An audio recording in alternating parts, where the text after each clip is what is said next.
پہلے تو میں نے مسلمانوں کے اخلاق سنے تھے، اب تو میں نے دیکھ بھی لیے، پر یہ بتا جب 12,000 آیا تھا جان کیوں نہیں چھڑائی؟ تو حضرت چارہ کاٹتے کاٹتے رو پڑے، فرمانے لگے تو نہیں نہ جانتا یہ بیٹیاں سانجی ہوتی ہیں، پتہ نہیں نا؟ میرے رسول پاک نے تو حاتم تائی کی بیٹی کے سر پہ کپڑا رکھ کے کہا تھا بیٹیاں برابر ہوتی ہیں، تو یہ نہیں پتا جب اس کی 6 بیٹیوں کی شادی ہوئی ہے میرے اندر روحانیت کتنی بڑی ہے۔ فرمایا پھر 12,000 آیا ہے تو 2-4 بچیاں پھر گئی ہیں، تو یہ نہیں پتا میں اندر سے راضی کتنا ہوں،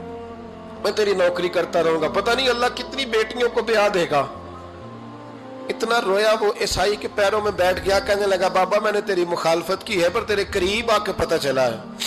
کہ تو بہت اونچے اخلاق کا مالک ہے، اور اگر تیرا یہ مقام ہے تو تجھے اخلاق سکھانے والے محمد عربی کی شان کتنی ہوگی۔ ظالم کی بولیے جاتے نہیں لوگ جھوٹے گواہ بن کے، وکیل صاحب کو نہیں پتا ہوتا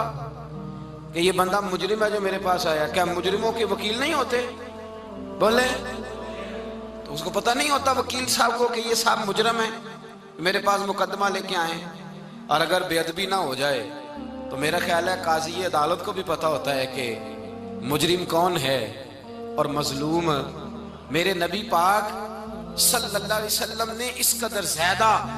سختی فرمائی اس مسئلے میں، فرمایا جس کو پتا تھا کہ فلاں آدمی ظالم ہے، ظلم کر رہا، پھر وہ ظالم کا گواہ بنا یا اس نے ظالم کی مدد کی، کتنی کی؟ شارحین لکھتے ہیں چاہے اس نے ایک جملہ بول کے کی، چاہے ایک، سارے بولیے، چاہے ایک غریب کو اس نے ظلم کیا تو کہتے ہیں علاج یہ سی، چاہے ایک جملہ بول کے کی، شارحین اس حدیث کی شرح میں لکھتے ہیں ایک جملہ بول کے چاہے مدد کی، جس بندے نے کسی ظالم کی مدد کی کسی مقدمے میں یا کسی صورت میں اور اسے پتا تھا یہ ظالم ہے، میرے نبی پاک صلی اللہ تعالیٰ علیہ وسلم فرماتے ہیں اگر اس نے مدد کی، ابھی ظالم کی بات نہیں ہو رہی، ظالم کے مددگار کی بات ہو رہی، اگر کسی نے ظالم کی مدد کی تو حضور فرماتے ہیں خدا بھی اس سے بری و ذمہ ہے، رسول بھی اس سے بری و ذمہ ہے۔ سنبھال کے رکھے اپنی نمازیں، قربانیاں، حج، زکوٰۃ سنبھال کے رکھے۔ اگر ظالموں کا مددگار ہے، الیکشن آ لینے دے، آپ کو نظر آ جائے گا کون کون ظالموں کا مددگار ہے، نظر آ جائے گا۔ اپنی جیب سے لوگ پیسے دے کے ظالموں کی مدد کریں گے، ان کے فلیکس چھپوائیں گے، بورڈ لگوائیں گے، جیبوں سے پیسے دے کے۔ ہم نے خود آگ لگائی ہے چمن میں اپنے، بے سبب گردشی ایام کو الزام نہ دو، ہم نے خود نور کا ظلمت سے کیا ہے سودا، کر کے توہین سحر شام کو الزام نہ دو۔ ظالموں کے مددگار میدان میں آ گئے، یہ چھوٹا لفظ نہیں، میرے حبیب پاک صلی اللہ علیہ وسلم نے فرمایا جو ظالم کا مددگار ہے سن لے جو سجن کے ساتھ کچہری جاتا ہے، وہ یاد رکھے جو دوست کا گواہ بنتا ہے، وہ یاد رکھے جو کہتا ہے میں مانگی گیا تھا، مجھے بلایا گیا تھا قبضہ چھڑانے کے لیے کسی غریب بیوہ کی جائیداد پہ، وہ سن لے تو مدد کر کے نہیں آیا، تو خدا کے ذمے سے نکل گیا ہے۔ رسول پاک نے فرمایا تیرا میرا تعلق ختم ہو گیا، تو ظالم کا مددگار ہو گیا۔ پھر تو کہتا ہے میں بے چین ہوں، میں بے قرار ہوں، میں آزمائش کا شکار ہوں، پلٹ کے دیکھ تو صحیح تیرا گناہ کتنا بڑا ہے۔ میرے نبی پاک صلی اللہ علیہ وسلم کا ایک اور فرمان سن لیں، ابن ماجہ ابو داؤد میں موجود ہے، اس حدیث کو آپ نے یاد کر لینا ہے، کر لیں گے انشاءاللہ، سارے کہیے انشاءاللہ کر لیں گے یاد۔ حضور صلی اللہ علیہ وسلم نے فرمایا اگر تو ظالم کی مدد کرے گا نا، یہ لفظ دل کی تختی پہ لکھ لینا، یہ مکافات عمل ہے، مکافات عمل دنیا، ادھر کرو گے تو ادھر بھرو گے۔ فرمایا اگر تو کسی ظالم کی مدد کرے گا، سن لے حضور کا فرمان ہے، اگر تو ابن ماجہ ابو داؤد سیاہ میں موجود ہے، فرمایا اگر تو کسی ظالم کی مدد کرے گا تو رب تعالیٰ مرنے سے پہلے پہلے تیرے اوپر بھی ظالم کو مسلط کر دے گا، تیرے اوپر بھی ایک دفعہ ظلم ضرور ہوگا اگر تو ظالم کی، وہ کسی صورت میں بھی ہو سکتا ہے، کسی صورت میں بھی، تیرا بیٹا ہی اٹھ کے ظلم کر دے گا، تو الجھ جائے گا، کسی نہ کسی جگہ تیرے لیے تباہی کا سامان ہوگا، تیرے اوپر ظلم ہوگا، اس لیے کہ تو ظالموں کا مددگار ہے۔ چاہیے یہ تھا کہ تو مظلوم کی مدد کرتا، انسانی ایمانی یقین کا فریضہ سر انجام دیتا، تو ظالموں کا مددگار ہو گیا۔ ٹٹول کے دیکھ لیں، رزلٹ نکال کے دیکھ لیں، ہمارے زمانے میں ظالموں کے مددگار زیادہ ہیں، اتنی لمبی زبانیں نکال کے ظالموں کی مدد کرتے ہیں۔ بڑے بڑے کالم نویس اللہ نے انہیں قدرت دی لکھنے کی،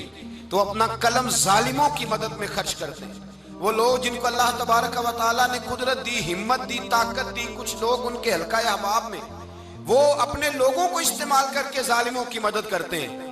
ظالموں کی مدد کرتے ہیں۔ میرے نبی کریم سید عالم نور مجسم صلی اللہ علیہ وسلم نے فرمایا، اگر تو نے ظالم کی مدد کی تو جب تک تو توبہ نہیں کرے گا رب تجھ سے ناراض ہی رہے گا۔ اللہ تجھ سے، اور بھائی جس سے رب بھی ناراض ہو گیا،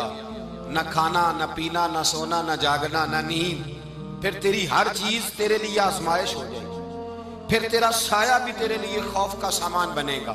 پھر زندگی جیتی جاگتی لاش بن جائے گی، تو اپنے کندھوں پر اپنی میت اٹھائے پھرے گا جب تو ظالم کا مددگار ہوگا۔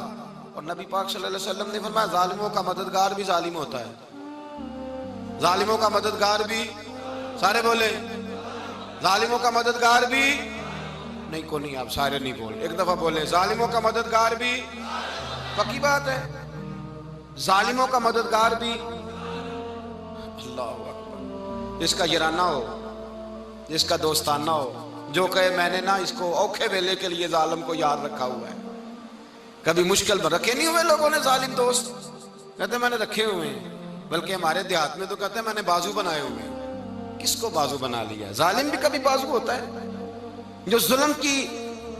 تلوار لیے میدان میں کھڑا ہے۔ قارون، حامان، فرعون، نمرود کا حال نہیں لوگوں نے دیکھا؟ اپنے زمانے میں آپ نے کتنے لوگ نہیں دیکھے جن کے سائے سے، آواز سے لوگ کانپتے تھے؟ پھر پولیس کی گاڑیوں میں وہ اس طرح مردہ پڑے کہ دنیا نے تماشا دیکھا ان کا۔ یہ رنگ ہم نے دیکھے نہیں اپنے آنکھوں سے۔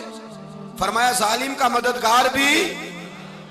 جو کار میں بٹھا کے لے کے گیا وہ بھی ظالم، جس نے چائے پلائی وہ بھی، جس شخص نے کھانا کھلایا وہ بھی، جو کچہری تک ساتھ گیا وہ بھی، جس نے فلیکس کے نیچے، بڑے شرابی کے نیچے چھوٹی اپنی فوٹو لگائی وہ بھی، جو ووٹ کی پرچی ڈالنے گیا وہ بھی۔ کہہ دینا باہر نکل کے کہ حضرت صاحب نے سیاسی تقریر کی ہے،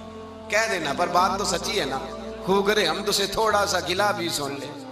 خو کرے ہم تو سے تھوڑا سا بھی گلا۔ امام مالک کے پاس ایک بندہ آیا، اس نے کہا حضور میں درزی ہوں، ایک ظالم بادشاہ مجھ سے کپڑے سلواتا ہے، میں تو ظالموں کا مددگار نہیں نا۔ ایک ظالم بادشاہ مجھ سے، حضور میں تو مددگار نہیں نا ظالموں کا، جو فرمایا ظالموں کا مددگار بھی ظالم ہوتا ہے، تو کپڑے لے کے آتا ہے میں سی کے دے دیتا ہوں، ذمہ داری نہیں۔ یہ ایک آدمی دکاندار ہے، اس سے کوئی بندہ چیز خریدنے آئے گا تو تھوڑی کہے گا میں نے نہیں دینی، تو دے گا۔ کوئی بندہ اگر کسی شخص سے کوئی کام کہتا ہے جو اس کی فیلڈ ہے، اس کا شعبہ ہے، اس کا معاش کا وہ سلسلہ ہے، کہتے ہیں یا رسول اللہ صلی اللہ علیہ وسلم ظالموں کا مددگار بھی ظالم، حضور نے فرما دیا۔ تو امام مالک سے بندے نے مسئلہ پوچھا، دل کی تختی پہ لکھنے والی باتیں ہیں، کہا حضور میں درزی ہوں، ظالم کپڑے سلواتے ہیں، میں تو مددگار نہیں نا۔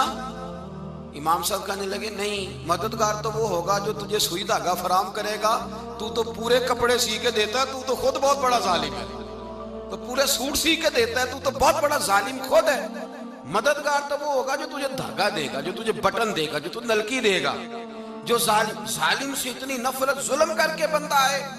یہاں تو ہمارے زمانے میں ہیرو بن جاتے ہیں لوگ، ظالم ہیرو ہے، لوگ اس سے ڈرتے پھرتے ہیں، گھومتے پھرتے ہیں، اور بہت سارے کم مزاج لوگ اس کے پیچھے ہاتھ باندھ کے پھرتے ہیں۔ ظالموں کی مدد کرنا، ظالموں کے ساتھ رہنا، یہ ظلم ہے، ظلم،